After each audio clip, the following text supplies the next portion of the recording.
Porque la rendición da algunos titulares asociados a el rendimiento del país con la mirada obviamente del gobierno, que en algunos que en realidad presenta datos asociados a estadística, pero que presenta datos con miradas que permiten también otra óptica. Por ejemplo, el gobierno habla de un crecimiento en este periodo de gobierno, es real, hubo un crecimiento promedio. Ahora, ese crecimiento promedio es un crecimiento bajo en comparación con otros países y en comparación con el histórico del Uruguay.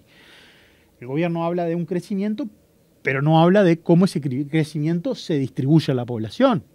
Podemos hablar de que el crecimiento en realidad se ha concentrado en los mayores ingresos y el 80% de la población no ha visto ese crecimiento, al contrario, ha perdido capacidad.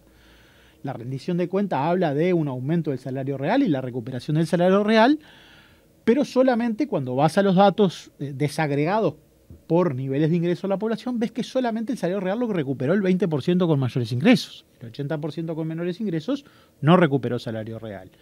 El empleo, está el dato de un aumento de la cantidad de puestos de trabajo en el Uruguay, pero cuando vas a ver qué tipo de aumento de puestos de trabajo, ves que ese aumento de puestos de trabajo se dio en un aumento de puestos de trabajo asociado al subempleo, empleos de mala calidad, empleos de los 25.000 pesistas. Entonces, hay una rendición que presenta los datos positivos, pero esos datos positivos, que están bien, porque está bueno que se generen puestos de trabajo, tienen la otra contracara. Y esa otra contracara muestran situaciones muy preocupantes a la hora de analizar el país que se viene. Por ejemplo, los datos de pobreza. El Uruguay tuvo un aumento de los niveles de pobreza en el Uruguay que se dio en un país con crecimiento.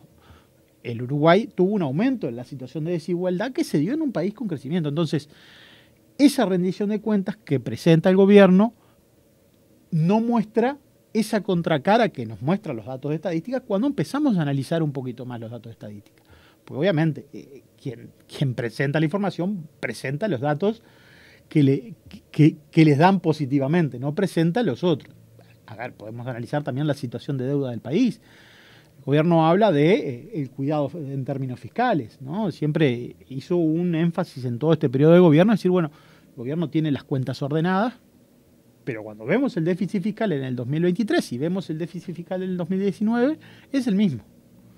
Y cuando vemos la deuda del país en el 2023 y vemos la deuda del país en 2019 en términos netos, vemos que hoy por hoy está un 11% más endeudado el país que lo que estaba en el 2019. Entonces, hay una situación que se muestra en los datos que no es la que coincide con una cantidad de datos que no están puestos arriba de la rendición de cuentas.